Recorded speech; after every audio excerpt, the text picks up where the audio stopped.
Monsoon सत्र का छठा दिन आज बजट पर फिर होगी बहस। नीट और अग्निवीर मामले में विपक्ष पर हंगामा रह सकता है जारी।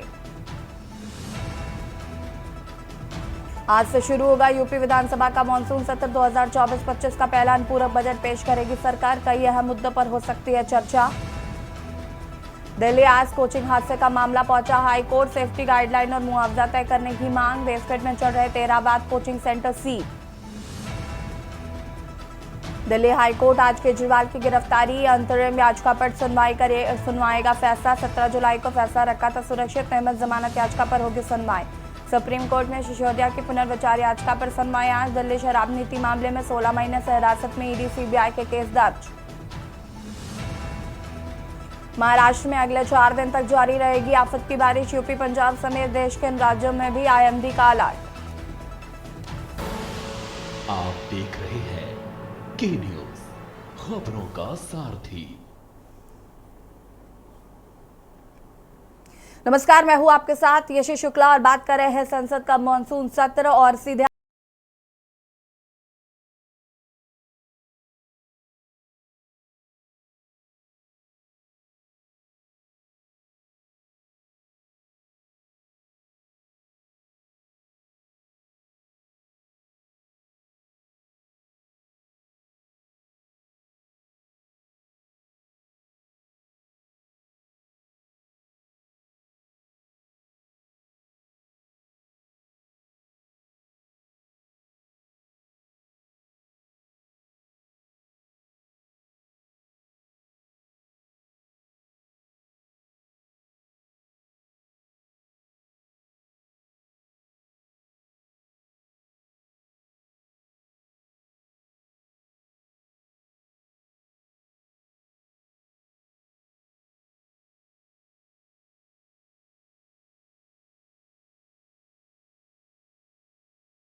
माननीय अध्यक्ष जी से कहीं कोई दिक्कत नहीं है। उनका काम है विरोध करना, सरकार का काम है सदन चलाना, सदन चलेगा। वो समाजवादी पार्टी के राष्ट्रीय अध्यक्ष अखिलेश यादव के ऊपर इस समय बहुजन समाज पार्टी भी हमला और नेता प्रतिपक्ष को लेकर कि माता प्रसाद पांडे को नेता प्रतिपक्ष बना दिया है। वो सही कहा तो ये हमारे साथ जो है ओम प्रकाश राजवर्धी सुबह के राष्ट्रीय अध्यक्ष और यूपी सरकार में मंत्री, जिन्होंने कहा कि समाजवादी पार्टी हमेशा विरोध करती रहती है। और वही नेता ओम प्रकाश राज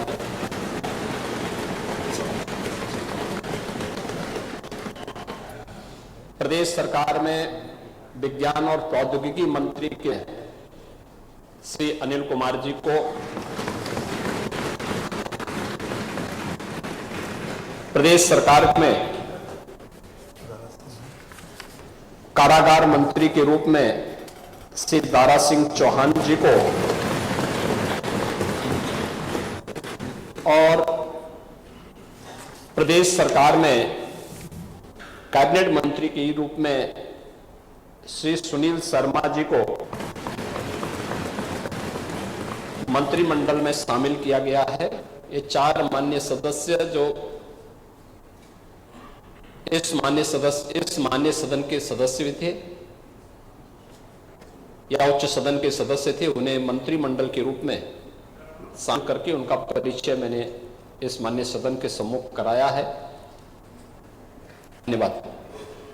नतीखा प्रश्न संख्या 1 डॉक्टर रागिनी। माननीय नेता प्रतिपक्ष को, क्योंकि आज एक मिनट समय 1 सेकंड मैं आधे से भी आधा लूंगा। आप इसके लिए आभार प्रकट। आप बैठिए, 1 सेकंड बैठ जाइए। 1 सेकंड क्या कर अरे मैं, क्योंकि हम सबके लिए जैसे माननीय मुख्यमंत्री जी नए मंत्रियों का परिचय कराया, आज इस सदन में एक नई जिम्मेवारी के से नेता प्रतिपक्ष के रूप में आदरणीय श्री माता प्रसाद जी पांडे हमारे बीच। आदरणीय माता प्रसाद जी पांडे का जीवन समाज के लिए समर्पित रहा हमेशा। 7 बार विधायक रहने का इनको गौरव प्राप्त है। 7 बार बहुत लंबा पीरियड होता है। विधानसभा अध्यक्ष की कुर्सी को भी आपने सुशोभित किया 2 बार। आपके मार्गदर्शन सब लोगों को बहुत कुछ सीखने को मिला। आज नेता प्रतिपक्ष की जगह आप बैठकर देखकर मेरे को बहुत प्रसन्नता है। मैं आपको शुभकामनाएं देता हूं और आपका मार्गदर्शन और आपका सहयोग विधानसभा को सुचारू रूप से चलाने में, सकारात्मक चर्चा जिस प्रकार से एक उत्तर प्रदेश की एक छवि पूरे देश में है, उत्तर प्रदेश की विधानसभा में अच्छी चर्चा होती है, उसमें आपका सहयोग और आपका मार्गदर्शन मिला। मेरा ऐसा आपसे निवेदन है। माननीय नेता प्रतिपक्ष, आप क्या कहना चाहते हैं? सबसे पहले मैं माननीय अध्यक्ष जी आपके प्रति आभार प्रकट करता हूं। जो आप मेरे लिए प्रकट किए उसके लिए मैं धन्यवाद भी देता हूं। माननीय अध्यक्ष जी, इस समय प्रदेश में बहुत बड़ी समस्याएं आ गई। बाढ़ भी है, कानून व्यवस्था भी है, विद्युत व्यवस्था भी है और भ्रष्टाचार भी है। ये सब पे चर्चा करेंगे। आप नेता प्रतिपक्ष हैं, आपका अधिकार है विभिन्न नोट देने का, तो आप देंगे, उन सभी के ऊपर चर्चा करेंगे और सरकार सबका जवाब देने के लिए तैयार है। ठीक है माननीय अध्यक्ष। अरे रुको ना यार, वो बोलने दो, पता तो चले कि आरक्षण नहीं है। अब हम बोल चुके। चलो माननीय सदस्य, चलो। अरे वर्मा जी,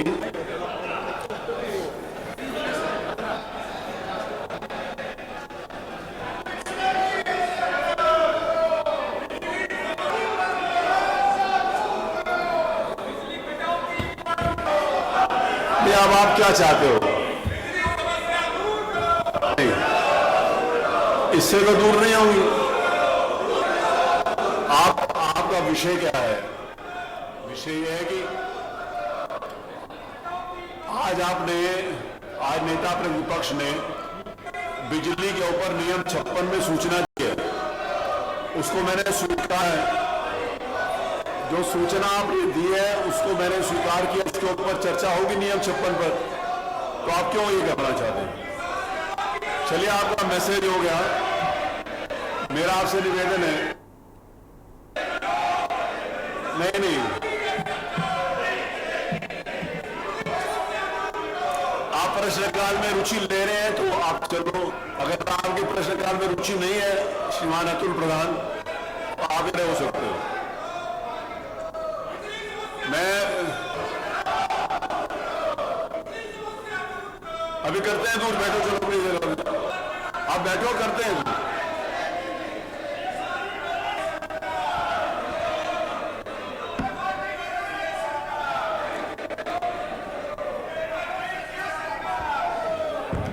मेरे से निवेदन है, माननीय नेता प्रतिपक्ष, आपने जो सूचना दी है, मैंने उस सूचना को स्वीकार किया है। आपके द्वारा दी गई सूचना को स्वीकार किया है। अभी नियम 56 मद में आएगा तो मैं आपकी सुनूंगा। आपसे निवेदन है कि आप अपनी सीट पर जाएं। अगर आप गंभीरता से आप चाहते हैं कि हाउस स्थगित ना हो, क्योंकि ये मैं बर्दाश्त नहीं कर सकता, पहले भी नहीं किया और अभी भी नहीं करूंगा। अगर आप चाहते हो कि आगे विधानसभा का आज का सत्र अच्छी तरीके से चले, तो मेरा आपसे निवेदन है कि आप सब लोग अपनी सीट पे चले जाएं। अगर आप अपनी सीट पे जाएंगे तो अच्छी तरीके से चलेगा, आपकी बात आएगी। आप लोग चलें, प्लीज चलें। आप चलने दो। हाँ, या आप मुझे टेस्ट करने आए थे कि अपना टेस्ट देने आए थे?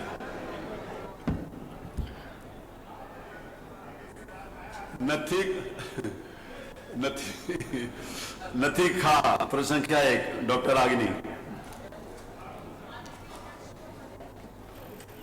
मैं आपका आभार व्यक्त करना चाहूंगी कि आपने मुझे प्रश्न पूछने का अवसर दिया। मेरा प्रश्न हमारे स्वास्थ्य विभाग के मंत्री जी से है कि गंभीर बीमारियों से पीड़ित मरीजों के लिए सरकार के द्वारा क्या योजनाएं बनाई गई हैं उसके रोकथाम के लिए, हमारे गरीब जनता की मदद के लिए। अध्यक्ष जी, बड़ा ही निराशापूर्ण जवाब आया है। मुझे ऐसा प्रतीत होता है कि जब सत्र में पिछले 2.5 वर्षों में आपके विभाग के द्वारा जब भी प्रश्न पूछे गए हैं तो आपका एक सेम आंसर है कि हमने इतने जिला अस्पताल, इतने मेडिकल कॉलेज, इतनी डायलिसिस की मशीन, इतने एम्बुलेंस। अध्यक्ष जी, मेरा बड़ा ही स्पष्ट सा सवाल था, और अगर आपने ये बताया है कि आपके इतने जिला अस्पताल, इतने मेडिकल कॉलेजेस हैं, तो मैं इस सदन के माध्यम से जौनपुर से जो हमारा मेडिकल कॉलेज है उसकी कुछ पिक्चर है वो आपको दिखाना चाहूंगी कि जहाँ पे काला पानी तैर रहा है, जो बिल्डिंग्स हैं वो बनने से पहले खंडहर हो चुकी हैं, ये स्थिति है। और आप इससे गिना करके जवाब चाहते हैं कि आप अपने विभाग में क्या कार्य कर रहे हैं। मैं ये टेप कर दूंगी अध्यक्ष जी, ताकि ये मंत्री जी के पास जो असली पिक्चर्स है वो पहुंचे, पता चले कि जो बार बार आप ये कहते हैं कि हमने मेडिकल कॉलेजेस बना दिए, जिला अस्पताल बना दिए, उन जिला अस्पतालों और मेडिकल कॉलेज की क्या स्थिति है। कुछ दिन पहले वहाँ के बच्चे धरना दे रहे थे, जिन्हें हम देश का भविष्य आगे मेडिकल कॉलेजेस में एज ए डॉक्टर देखने वाले हैं। आज उनके पास ना शुद्ध पेयजल है, ना बिजली, ना पानी है। हम मरीजों को क्या ठीक करेंगे मंत्री जी? हमारे तो डॉक्टर हो रहे हैं, कभी डेंगू, कभी मलेरिया और कभी जॉन्डिस से, ये स्थिति है। अध्यक्ष ji, it is really shame for the UP health minister and the department of health ministry. और आज सेंट्रल में तीसरे टेनियर के बाद भी अगर मेडिकल कॉलेजेस की ये स्थिति है, definitely a shame for this सरकार कि आप इस तरीके की स्थिति ला करके रखी है आपने। अध्यक्ष, जवाब में इन्हें ये देना चाहिए था कि गंभीर बीमारियों के लिए जो हमारे डॉक्टर्स होते हैं, चाहे वो पैलिएटिव मेडिसिन के डॉक्टर्स हों, चाहे आपके ऑन्को सर्जन्स हो, ऑन्कोलॉजिस्ट हो, गायनेकोलॉजिस्ट हो, न्यूरो एनेस्थीसिया डिपार्टमेंट के डॉक्टर्स हो, चाहे आपके कार्डियो सर्जन्स हो, सीटीवीएस के सर्जन्स हो, आपने कितने डॉक्टर्स को बढ़ाया? कितने डॉक्टर्स को आपने बढ़ाया? आज पेशेंट्स के अनुपात में आपके पास कितने आईसीयू के बेड्स हैं, कितने वेंटिलेटर्स हैं? अगर ये जवाब आता तो वाकई झलकता कि आपके विभाग को कोई जानकारी है और सही में आप सरकार की और जनता के लोगों के लिए कुछ काम कर रहे हैं। अध्यक्ष जी, मैं वापस से अपने प्रश्नों पे आऊंगी कि मंत्री जी, सिर्फ और सिर्फ आपसे 2 प्रश्न हैं और उसके उत्तर गोल गोल ना घुमा करके सीधी तरीके से बस बता दीजिए कि आज उत्तर प्रदेश कैंसर जैसी बीमारी में देश में टॉप कर रहा है। ये प्रदेश आज इस समय वर्तमान में 2024 में हमारे पास कैंसर के 16 लाख हैं और हर वर्ष 2 लाख मरीज आपके बढ़ते चले जा रहे हैं। और इन गरीब मरीजों के पास ना तो पैसा है इलाज कराने के लिए और ना अस्पतालों में बेड्स। इन परिस्थितियों में अगर मरीज किसी प्राइवेट अस्पताल में जाता है, बड़ा बड़ा एस्टिमेट मिलता है। क्या सरकार कैंसर के सारे उत्तर प्रदेश के मरीजों को उनका जो एस्टिमेट जहां से भी बन करके आता है उसका एक मुश्त में पैसा उपलब्ध कराएगी कि नहीं कराएगी? मेरा दूसरा सवाल है मंत्री जी कि आज जब आपने जवाब नहीं दिया कि आपके पास सुपर स्पेशलिटी के डॉक्टर कितने बढ़ गए हैं, पेशेंट्स के अनुपात में वेंटिलेटर और आईसीयूज कितने हैं, तो इन परिस्थितियों में जितने भी आपके प्राइवेट उत्तर प्रदेश के हॉस्पिटल्स रन कर रहे हैं जहां पे वेंटिलेटर्स और आईसीयू की सुविधा उपलब्ध है, उनको पीपीपी मॉडल पे, सरकार तो पीपीपी मॉडल पे बहुत काम कर रही है, जगह जगह पर आप इस बारे में एडवर्टीजमेंट करते रहते हैं। तो आईसीयू और वेंटिलेटर, क्योंकि ये ऐसे मरीज होते हैं, ब्रेन हैमरेज के मरीज होते हैं, इनके पास समय नहीं होता है। मरीज जी अगर एक्सीडेंट हो गया, आज बीपी बढ़ गया और ब्रेन हैमरेज हो गया तो तुरंत उसका ऑपरेशन होना, लेकिन उनके पास पैसा नहीं होता ना वेंटिलेटर पे देने के लिए, ना उन वेंटिलेटर पे रहे बात। तो मैं आपसे ये अनुरोध करना चाहूंगी कि पीपीपी मॉडल पे जितने भी हमारे प्राइवेट हॉस्पिटल्स हैं उनको ऐड करते हुए हमारे मरीजों को मुफ्त में इलाज और समय पर इलाज दिलाने के लिए क्या सरकार काम करेगी? बहुत बहुत धन्यवाद। माननीय उप मुख्यमंत्री, आपका जो सवाल था कि उत्तर प्रदेश सरकार गंभीर बीमारियों से पीड़ित मरीजों की मृत्यु दर को घटाने के लिए काम कर रही है। हमने इस संबंध में स्पष्ट जवाब दिया है कि उत्तर प्रदेश सरकार ने अपने डिस्ट्रिक्ट हॉस्पिटल के माध्यम से, टर्शरी केयर के हॉस्पिटल्स के माध्यम से लगातार कोर्ट की चिकित्सा व्यवस्था देने का काम किया है। जहां तक गंभीर मरीजों के धनाभाव का सवाल है, इसके लिए माननीय प्रधानमंत्री जी की दुनिया की सबसे बड़ी योजना आयुष्मान भारत उत्तर प्रदेश में लागू है। और मैं सदन को बताना चाहता हूं कि पूरे भारतवर्ष में उत्तर प्रदेश नंबर 1 आयुष्मान भारत कार्ड बनाने में, और हमने सरकारी अस्पतालों के साथ साथ प्राइवेट अस्पतालों को भी उसमें चिन्हित किया है, स्टेट किया है, वहां भी हम निःशुल्क इलाज दे रहे हैं। सबसे बड़ी बात यह एम्बुलेंसेज के बारे में, हमारी 102 एम्बुलेंसेज और 108 एम्बुलेंस लगातार काम कर रही है। 2200 एम्बुलेंस हमारे पास 108 की है, 2270 एम्बुलेंस हमारे पास 102 की है, और इनको हम लगातार मरीज को अस्पतालों तक पहुंचाने का काम कर रहे हैं। डायलिसिस की चिंता हम आप माननीय सदस्य ने की। डायलिसिस के बारे में उत्तर प्रदेश में इससे पहले जिला स्तर पर डायलिसिस नहीं होते। बड़े शहरों में कानपुर, लखनऊ, मेरठ, बनारस जैसे बड़े शहरों में होते थे। डायलिसिस की सुविधा देने वाला राज्य 74 जनपदों में आप हर जिला मुख्यालय पर डिस्ट्रिक्ट हॉस्पिटल में 10 बेड उपलब्ध है, जिससे डायलिसिस की सुविधा हम दे पा रहे हैं। 71 हमारे जिला चिकित्सालय है जहां हम सिटी स्कैन की सुविधा पहली बार दे पा रहे हैं। पहले डिस्ट्रिक्ट हॉस्पिटल्स में सिटी स्कैन की सुविधा नहीं होती। इसके अलावा टीबी रोगियों के बारे में आपने चिंता ही नहीं की। टीबी रोगियों के बारे में पहली बार उत्तर प्रदेश सरकार ने टीबी रोगियों को इतनी बड़ी संख्या में चिन्हित किया है, और चिन्हित करने के साथ साथ टीबी से मुक्ति दिलाने के लिए हम उनको गोद भी ले रहे हैं। हमारे सभी अधिकारी, हमारे माननीय विधायक, हमारे जनप्रतिनिधिगण, और उनको पोषण सामग्री भी उपलब्ध करा रहे हैं। टीबी की रोगियों की संख्या में हम तेजी के साथ कम करने के तरफ तेजी के साथ आगे काम कर रहे हैं। इसके अलावा सभी जिला चिकित्सालयों में हमने क्रिटिकल केयर यूनिट बनाए हैं जो आज तक नहीं थे, जो 50 और 100 बेड के हैं, जहां पर हम सभी टर्शरी केयर की सुविधाएं उपलब्ध कराने जा रहे हैं। जहां तक स्पेसिफिक सवाल कैंसर से पीड़ित मरीजों के लिए है, हम आपको बताना चाहते हैं आयुष्मान भारत कार्ड के साथ साथ माननीय प्रधानमंत्री जी की जो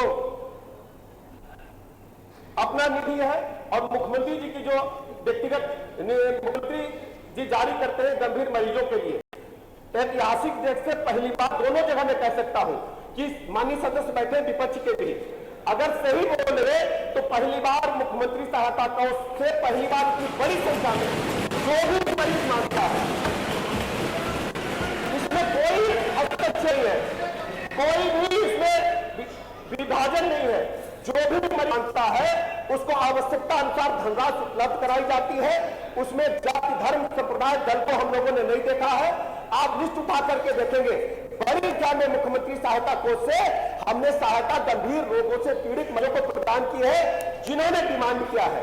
और यह भी मैं बताना चाहता हूं, जहां तक एक सवाल प्रश्न में विस्तार से आपने बोला जौनपुर के मेडिकल कॉलेज के बारे में, वैसे तो हमें अध्यक्ष जी हम किसी को नंगा नहीं करना चाहते, किसी को आईना दिखाना ही चाहते, लेकिन चूंकि माननीय सदस्य ने सवाल उठाया तो मैं स्पष्ट कर दूं, जौनपुर का मेडिकल कॉलेज समाजवादी पार्टी की सरकार में बनना शुरू। आप सुन लीजिए पूरी बात, सुन लीजिए उत्तर जौनपुर का मेडिकल कॉलेज सुनिए। अरे बैठो ना तुम, अरे सुनो भैया विधायक जी, अरे बैठो प्लीज, मैं आप ही की बात कर रहा हूँ, आपकी नीति में बनना शुरू हुआ। अभी रुकिए ना, फीस नहीं। अरे उत्तर आ जाने दीजिए सारे भैया, पानी बोलो। मैं ऊंचा बोल रहा है, मुझे रोक रहे हैं, ऊंचा मत बोलो, आपने मेरा सहयोग करो।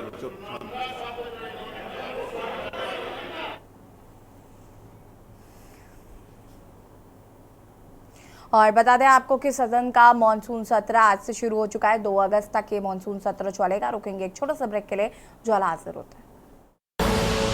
आप देख रहे हैं के न्यूज, खबरों का सारथी। ब्रेक के बाद एक बार फिर से आप सभी का स्वागत है और सीधे आपको ले चलते हैं यूपी सदन, जहां पर आपको बता दें कि मॉनसून सत्र का आगाज हो चुका है। समय था कि एक डॉक्टर को नियुक्त किया जाता था उस पद पे, क्योंकि आज अगर इस सरकार को लगता है कि गूगल खोल करके आप डॉक्टर बन गए और आपको इस विभाग के बारे में A to Z सब पता चल जाएगा, तो ये आपकी गलतफहमी है। Director general of medical education जब तक एक डॉक्टर नहीं होगा तब तक उसे पता नहीं चलेगा कि स्वास्थ्य व्यवस्था कैसे ठीक होगी। और आज सिर्फ मरीजों का नहीं, डॉक्टरों का भी बहुत भले आपकी सरकार में। और प्रश्न क्या आपका? प्रश्न ये प्रश्न पूछना चाहूंगी कि क्या सरकार डीजीएमई के पद को चेंज करके आईएएस ऑफिसर से हटा करके एक डॉक्टर जो उस विभाग के बारे में पूरी जानकारी रखता हो उसको वहां पे बिठाएगी या नहीं बिठाएगी? अध्यक्ष जी, सवाल तो ये स्वास्थ्य विभाग से इन्होंने लगाया है सवाल, इन्होंने चिकित्सा शिक्षा का पूछा है। लेकिन फिर भी मैं बता देता हूं, उत्तर प्रदेश सरकार ने कैबिनेट से पास किया है, इसको हमने निर्णय लागू किया है, उसके अच्छे परिणाम आ रहे हैं, कहीं कोई दिक्कत नहीं है।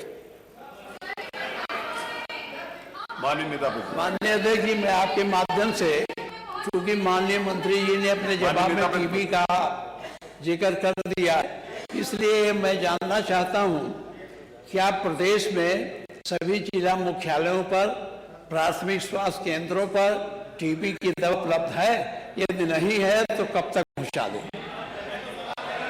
टीबी की दवा माननीय अध्यक्ष जी हर जगह उपलब्ध है। चूंकि ये दवा उत्तर प्रदेश में बनती नहीं है, बाहर से आती है, लगातार हम दवाई उपलब्ध करा रहे हैं और हम स्वयं उसकी मॉनिटरिंग करते हैं। प्रश्न संख्या 2 शहतुल प्रधान 9 शहतुल प्रधान। आपने इतने महत्वपूर्ण विषय पर उत्तर देने का मौका दिया, आप ऐसे पूछने का उत्तर ले सुनते लो पूरी बात। चलो लेना देना बराबर करो, आगे चलो। तो इसमें माननीय मंत्री जी ने जो उत्तर दिया है, मैंने पूछा कि भाई डॉक्टरों की कमी है तो कैसे विशेषज्ञ डॉक्टर रखे जाएंगे, तो माननीय मंत्री जी ने कहा कि 8,431 पद स्वीकृत हैं और 4,426 विशेषज्ञ चिकित्सकों के पद देश में स्वीकृत हैं अलग से। तो इसमें एक आंसर तो इनका पहले आया, अभी कुछ दिन पहले क्वेश्चन पूछा था उमा शंकर सिंह जी ने, उसमें इन्होंने चिकित्सालयों में 19,011 विशेषज्ञ चिकित्सकों की बात की। अब आया है 8,031, इसमें कंट्रोवर्सी हो रही है। फिर अभी माननीय नेता प्रतिपक्ष जी ने बोला, हमारे साथी विधायक जी ने बोला कि भाई डॉक्टरों की है या नहीं। पहले सबसे पहले तो यही सवाल बनता है, आप किसी सीएससी पर जाते हैं, पीएससी पर जाते हैं, वहां सबसे पहले सबसे गंभीर जो परेशानी दिक्कत में व्यक्ति होता है सीएससी पीएससी पर पहुंचता बने, और सीएससी पीएससी पर हाल ऐसा है, ना वहां हड्डी का डॉक्टर है, ना वहां गायनी है, वहां रेडियोलॉजिस्ट तो पूरी की पूरी जगहों पे ही कहीं नहीं है, वहां नहीं, ना वहां पे सर्जन है, ना वहां पे अन्य कोई ऐसा विशेषज्ञ डॉक्टर है। हम माननीय मंत्री से पूछना चाह रहे हैं कि आपके मेडिकल कॉलेज और सीएससी पीएससी से जिला जो अस्पताल हैं उनमें आपके टोटल पद कितने हैं विशेषज्ञ डॉक्टरों के, और उनके सापेक्ष पिछले साल में आपने कितनी भर्तियां की हैं और कितने पद आपके सृजित किए गए हैं। मैं एक और सवाल करूंगा, 2 सवाल पूछूंगा, उसके बाद में अनुपूरक की बात रखेंगे कि सरकार ने पिछले 23-24 में 400 पद निकाले विशेषज्ञ डॉक्टरों के, एक बार विज्ञापन निकला, दूसरी बार 500 से ज्यादा डॉक्टर निकला। इसमें कितने डॉक्टर्स विशेषज्ञ आप लोगों ने भर्ती किए या कितना को चयन आप लोगों ने किया, ये माननीय मंत्री जी बता दें। दूसरे नंबर पर जो विशेषज्ञ डॉक्टर हैं, एक आपका चयन होता है उत्तर प्रदेश लोक सेवा आयोग से, जो लोक सेवा उत्तर प्रदेश आयोग प्रयागराज है, एक तो उससे चयनित करते हैं आप, उनकी तनख्वाह रखते हैं 60 से 70 हजार। एनएचआर जो है उससे आप लेते हैं, उससे आपने यहीं पर सदन में खड़े होकर कहा कि हम 5 लाख देना चाहते हैं। एक खबर छपी कि भर्ती 70 रेडियोलॉजिस्ट की भर्ती आपने निकाली, आपका डॉक्टर एक भी नहीं आया। ये मुझे आप बता दें, जब 7.5 साल की आपकी सरकार बीत गई, 10 साल केंद्र की सरकार को हो गए और आप ये रोना रोज रोते रहो कि हमारे डॉक्टर आए नहीं, हमने ऐसी भर्ती निकाल दी, हमने वैसी भर्ती निकाल दी, हम ऐसे कह रहे हैं, हम 5 लाख की तनख्वाह देने के लिए कह रहे हैं। मैं मेरठ बता रहा हूं, मेरठ मान्यवर, आप ये जिले का नहीं बताओ, प्रश्न बताओ। हाँ, स्पेसिफिक सवाल पूछ रहा हूं मान्यवर, मेरठ की व्यवस्था के बारे में पूछना चाह रहा हूं। हमारे यहाँ मेरठ में रेफर सेंटर है, मेरठ मेडिकल कॉलेज, उस मेडिकल कॉलेज में आसपास सारे जिलों के मरीज रेफर होकर पहुंचते हैं। जब वहां पर पहुंचते हैं मान्यवर, वो ऐसी स्थिति वहां पर बनी हुई है कि वो रेफर कर देते हैं हायर सेंटर, और उससे हायर सेंटर सिर्फ दिल्ली में है। इससे आप देख रहे हैं के न्यूज खबरों। बिच्छी काटने का मंत्र नहीं जानते हैं और काटने के इलाज के लिए ट्रेनिंग करने के लिए घूम रहे हैं। इनको ये पता नहीं, जो पीसी पर चिकित्सक काम करता है, एमबीबीएस होता है, उसको लोक सेवा आयोग से 1 लाख रुपया है, और जो विशेषज्ञ हैं उनको 5 लाख रुपए रिवर्स बिडिंग से अंदर है। कुछ उत्तर प्रदेश के कानून के बारे में भी देखो प्रधान साहब, और कुछ ट्रेनिंग करो। उसके बाद अध्यक्ष जी, इनको पता होना चाहिए दो चिकित्सकों में अंतर होता है। सबसे बड़ी बात है कि आपने पूछा हमसे है कि अभी तक हमने कितने चिकित्सकों को नियुक्त किया, कितने कार्यरत। हम बता रहे, पूरी सूची आपके सामने रखते रहे। प्रांतीय चिकित्सा स्वास्थ्य सेवा संवर्ग के हमारे पास कुल नियमित पदों की संख्या हमारे पास 19,656 है। प्रदेश में हमारे पास नियमित जो कार्यरत चिकित्सक है वो 11,123 है। पुनर्नियोजन के माध्यम से, क्योंकि चिकित्सकों की कमी है, तो जो रिटायर हो जा रहे हैं उनको हम पुनः सेवा में ले रहे हैं। ऐसे 347 चिकित्सकों को हमने पुनर्नियोजन से भर्ती किया है। वॉक इन इंटरव्यू से हमने 496 चिकित्सकों को भर्ती किया है। इस अलावा वॉक इन इंटरव्यू के माध्यम से अभी जो तत्काल हमने नियुक्त किया है वैसे 404 चिकित्सक हैं। एनएचएम के माध्यम से कार्यरत चिकित्सकों की कुल संख्या 2,299 है। अध्यक्ष जी, प्रदेश में विशेषज्ञ चिकित्सकों के कुल स्वीकृत पद 8,431 है। जिला चिकित्सालयों में स्वीकृत विशेषज्ञ चिकित्सकों के कुल पदों की संख्या 426 है। जिला चिकित्सालयों में कार्यरत विशेषज्ञ चिकित्सकों की संख्या 2,113 है। पुनर्नियोजन के माध्यम से 226 है। वॉक इन इंटरव्यू के माध्यम से 187 है। एनएचएम के माध्यम से 383 है। इस प्रकार कुल विशेषज्ञ चिकित्सक हमारे पास 2,919 है। इसके अतिरिक्त विशेषज्ञता से जो जनपद के जन स्तर पर जो मानक है, हर हमारे पास जो प्रसूत रोग सहायक अध्यक्ष जी 1167 है। निश्चेतक हमारे पास 1422 है। बाल रोग चिकित्सक हमारे पास 1529 है। रेडियोलॉजिस्ट हमारे पास 150 है। पैथोलॉजिस्ट 175 है। जर्नल सर्जन 1,427 है। जर्नल फिजिशियन 1,387 है। नेत्र रोग विशेषज्ञ 175 है। हड्डी रोग विशेषज्ञ जिला चिकित्सालयों में 244 है। कान नाक गला विशेषज्ञ 175 है। त्वचा रोग विशेषज्ञ जिला स्तरीय अस्पतालों में टेली रेडियोलॉजी है 45 है। मनोरोग विशेषज्ञ में ये बताइए अब आपको क्या दिक्कत है? 129 है। माइक्रोबायोलॉजिस्ट 75 है। फोरेंसिक जो पोस्टमार्टम के लिए है 150 है। पब्लिक हेल्थ स्पेशलिस्ट 75 है। इस प्रकार हम कह सकते हैं। नहीं जवाब है इसमें। देखिए माननीय उप मुख्यमंत्री जी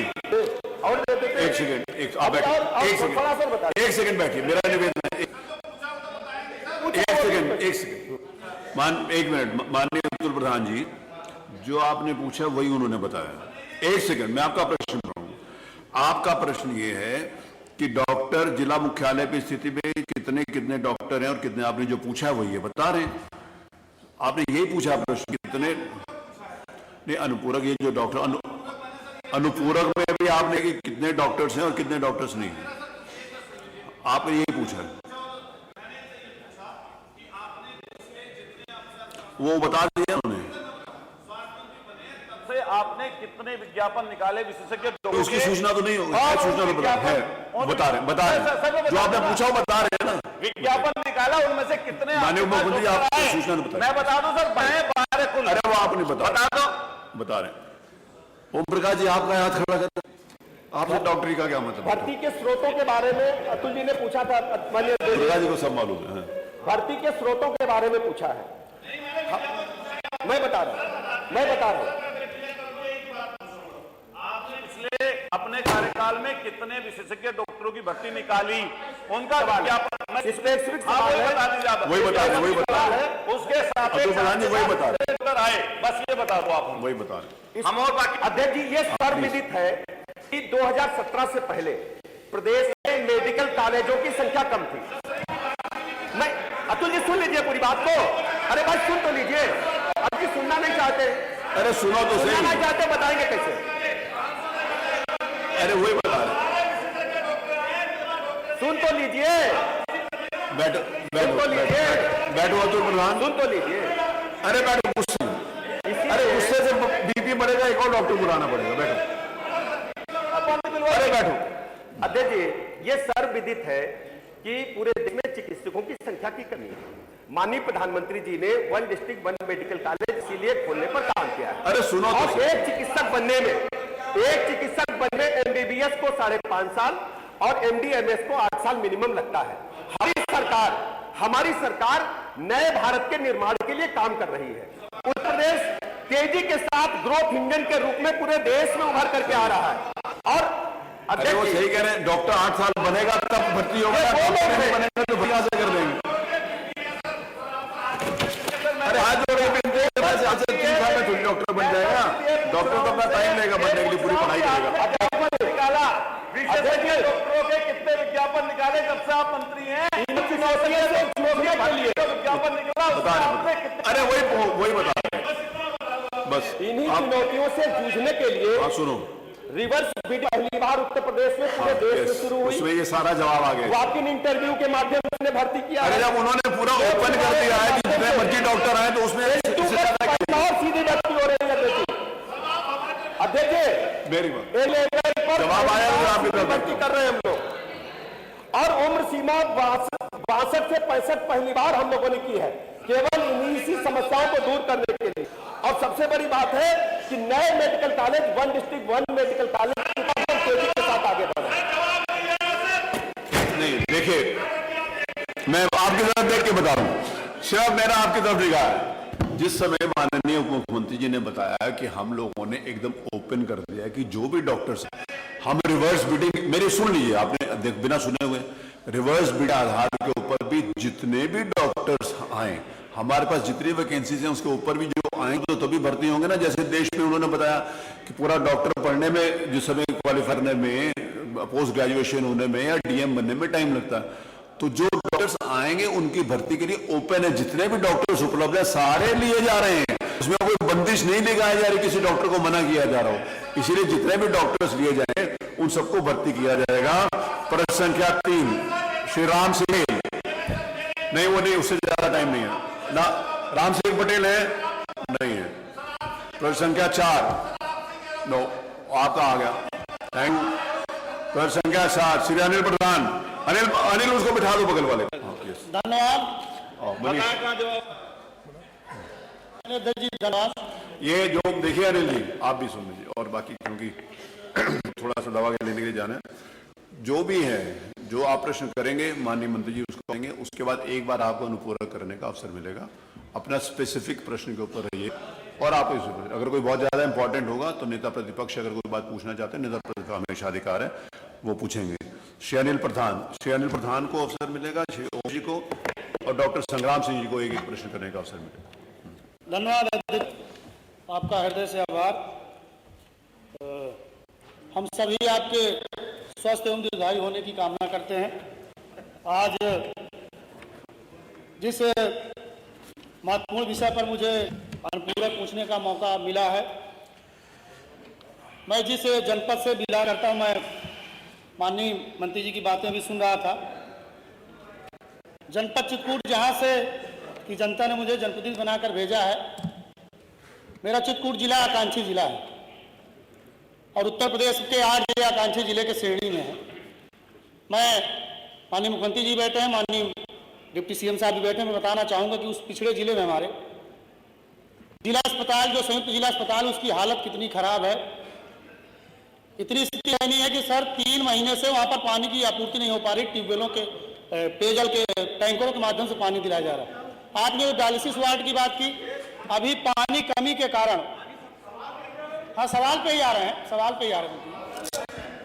अरे तेज बोलने से झूठ सच नहीं हो जाता, सुनने की भी आदत है। माननीय सदस्य अपना सवाल रखें। तेज बोलने से झूठ सच हो जाएगा।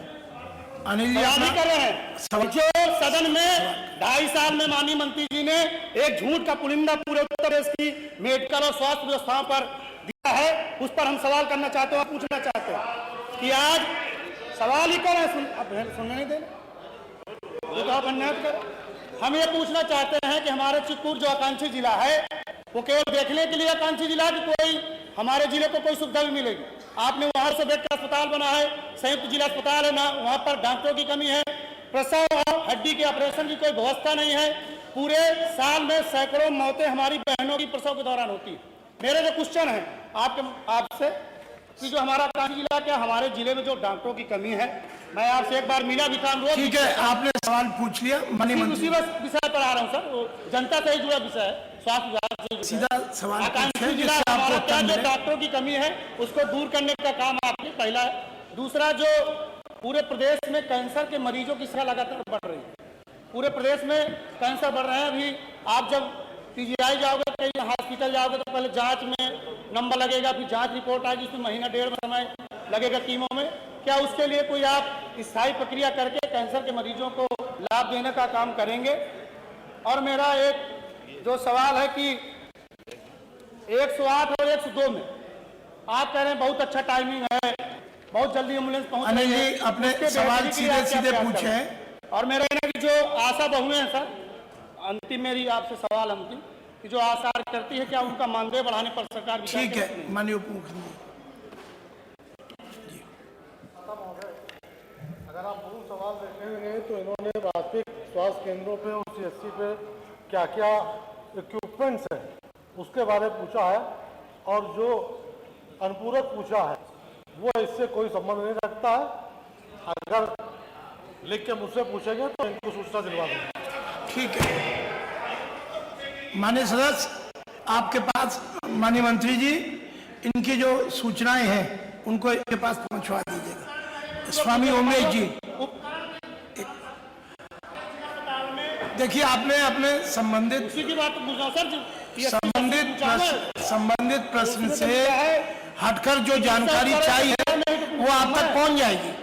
चिकित्सा उपकरणों के संदर्भ में सवाल पूछ रहा हूँ आप कि पूरे प्रदेश के प्राथमिक स्वास्थ्य केंद्रों, सामुदायिक स्वास्थ्य केंद्रों में जिन पर जो उपकरण, चिकित्सीय उपकरण उपलब्ध नहीं है, जहां पर जो आकांक्षी जिले, कमजोर जिले हैं, उन पर पूरी चिकित्सीय व्यवस्था कराने का काम आप करेंगे? अगर करेंगे तो तक करेंगे? माननीय मंत्री जी,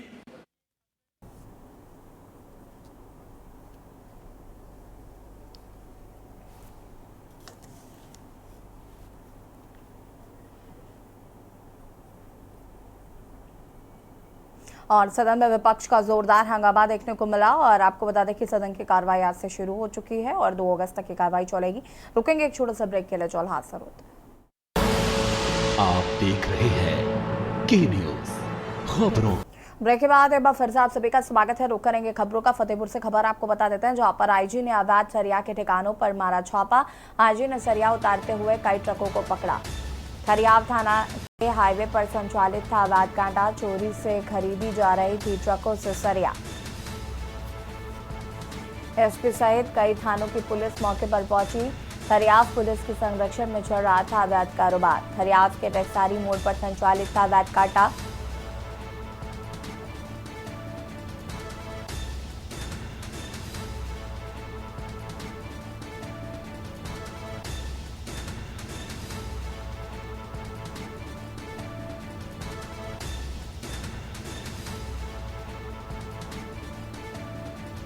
खरियाव के टेक्सारी मोड़ पर संचालित था अवैध कांटा।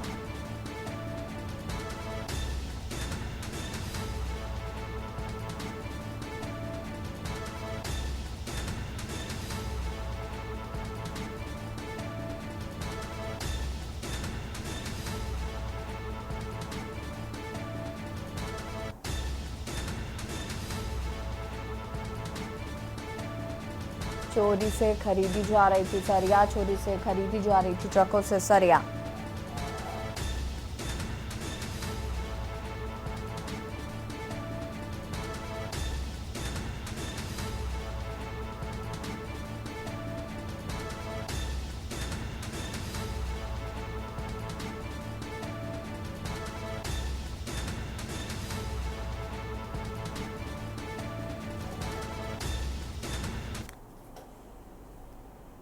बरेली से खबर, जहां पर धर्म परिवर्तन करा रहे पादरी समेत 3 लोगों को गिरफ्तार किया गया है। बच्चों का धर्म परिवर्तन करा रहे पादरी समेत 3 लोग गिरफ्तार। गरीब बच्चों का धर्म परिवर्तन करा रहे थे पादरी। आपको बता दें कि बच्चों को धर्म ग्रंथ की प्रतियां और पैसे देकर धर्म परिवर्तन कराया जा रहा था। शिकायत के बाद पुलिस ने कार्रवाई की है। पादरी समेत 3 लोगों के खिलाफ किया गया मुकदमा दर्ज। नगर थाना क्षेत्र के परवान और मुंशी नगर का ये पूरा मामला बताया जा रहा है।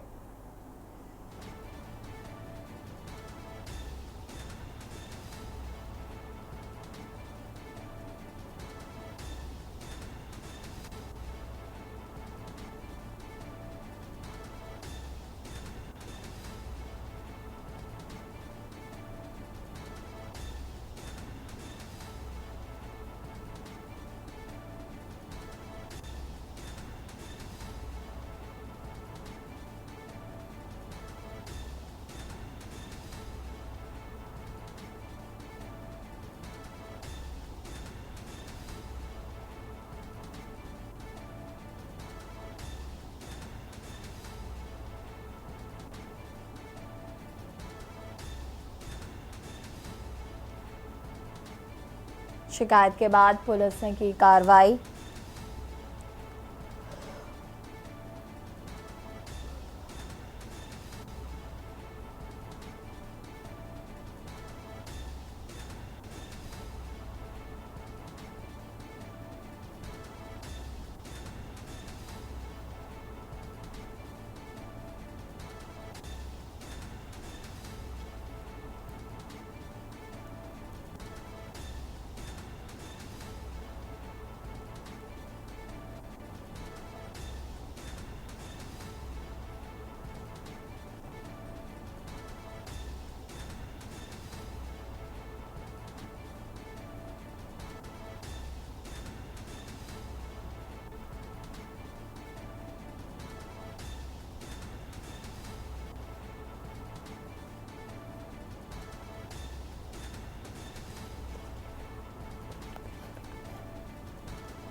और इसी खबर पर ज्यादा जानकारी के लिए ब्यूरो चीफ शानू कुमार हमारे साथ जुड़ चुके हैं। शानू, क्या कुछ जानकारी इस पूरे मामले को लेकर? देखिए, ये जो पूरा मामला है, ये धर्म परिवर्तन से संबंधित मामला है। नगर थाना क्षेत्र का परवाह निभाता है।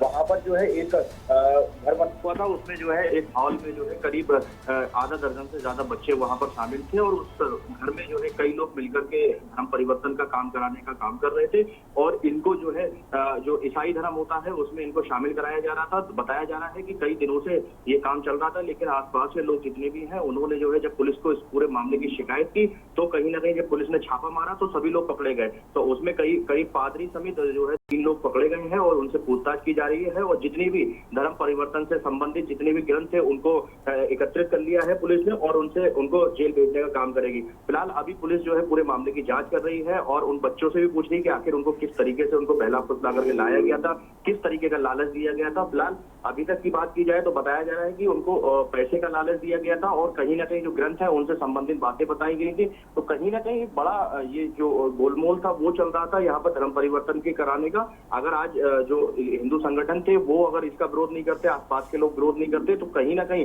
कई जो परिजन है वो प्रताड़ित होते इस चीज से। वो उस चीज का खुलासा जो है हो चुका है।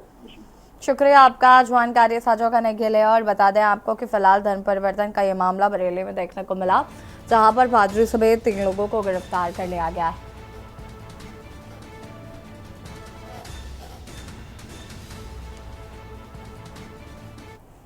बहराइच से खबर आपको बता देते हैं, जहां पर अव्यवस्थाओं को लेकर कांवड़ियों का प्रदर्शन। हजारों की संख्या में कांवड़ियों ने किया प्रदर्शन। क्षेत्राधिकारी और जिलाधिकारी ऑफिस के सामने प्रदर्शन। योगी जिंदाबाद के लगाए नारे। नदी के घाटों पर लापरवाही को लेकर नाराज कांवड़िया। मंदिर के रास्ते पर पुलिस प्रशासन की संख्या कम। सड़क पर अव्यवस्था को लेकर नाराज दिखे कांवड़िया संघ के अध्यक्ष अव्यवस्थाओं को लेकर नाराज।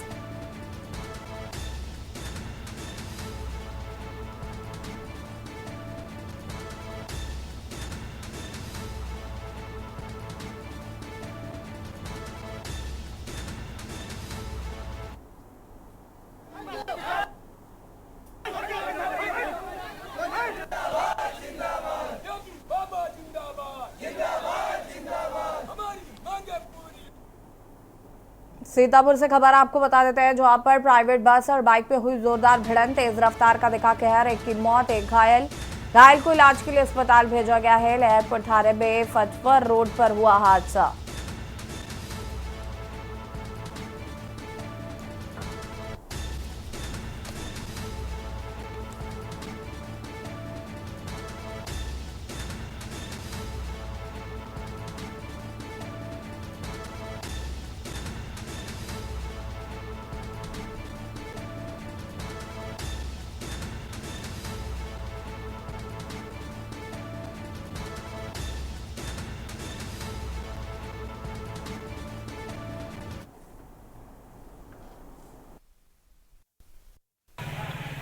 घर से नेचुरली तेल लेने आ रहा था, सुपियार दुकान पे आ रहा था।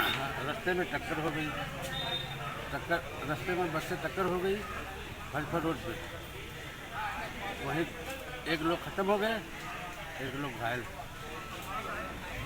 ये रमना मोड़ पे आ रहे थे, घर से आए रमना मोड़ पे, जहाँ ये सीधे हुए हैं और उधर से बस बहुत स्पीड में आ रही थी और उसी में यहाँ ले ली बस, तो करीब थोड़े ख़त्म हो गए और बस रगड़ती हुई ले चली गई। वैसे जो अगर जो स्पीड कम होती तो हो सकता बच नहीं जाती और ये ज़्यादा हालत। कहाँ आ रहे थे? ये लहर को डीजल लेने आ रहे थे, खेत में इंजन लगा है।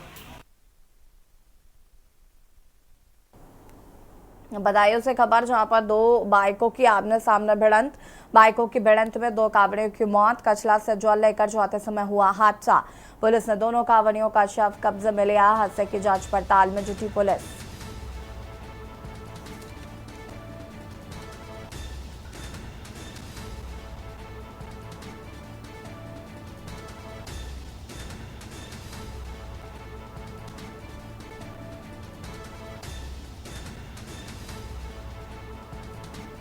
बाइकों की भिड़ंत में दो कांवड़ियों की मौत।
और इसी बीच आपको फतेहपुर से खबर बता देते हैं। फतेहपुर से खबर, अवैध सरिया के ठिकानों पर छापे का मामला।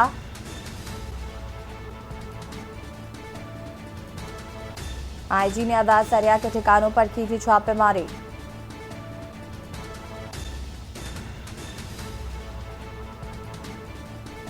आईजी ने दरोगा ब्रजेश यादव को किया निलंबित।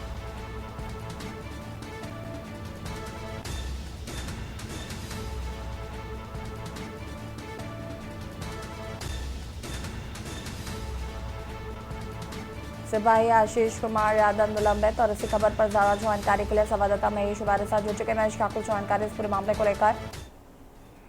देखिए ऐसी शुक्ला, ये बड़ी कार्रवाई है। पिछले दिनों योगी सरकार ने एक साफ आदेश जारी किया था कि जहां पर अवैध हो रहे हैं और अवैध वसूलियां चल रही, वहां पर कार्रवाई की जाए। इस मामले को लेकर बलिया बॉर्डर में पहले ही कार्रवाई हो चुकी है। बीती रात प्रयागराज के आईजी प्रेम गौतम ने फतेहपुर हाईवे में थरियाव थाना क्षेत्र पड़ता है, वो हाईवे में छापेमारी की और एक अवैध तरीके से संचालित कांटा पे चोरी की सरिया बरामद की। 3-4 ट्रक वहां पे सरिया बरामद हुई है। उसके बाद जो थरियाव के एसओ है रणजीत बहादुर सिंह, उनको निलंबित कर दिया गया। जो एक दरोगा है उसे निलंबित किया गया, सिपाही भी निलंबित किया गया। इसके अलावा कहीं न कहीं एक ये साफ हो गया है कि हाईवे में बड़े पैमाने पर इस तरीके के सरिया चोरी के मामले और अवैध तरीके से काफी संचालित है।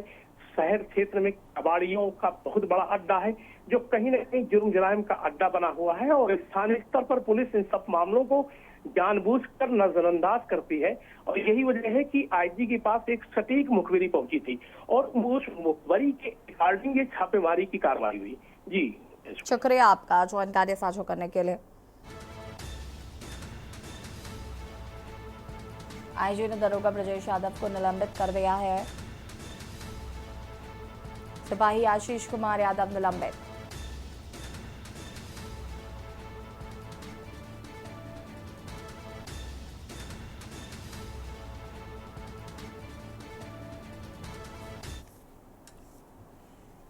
और लाइव न्यूज में फिलहाल आता है, देखते रहिए न्यूज इंडिया का। आप देख रहे हैं के न्यूज, खबरों का सारथी।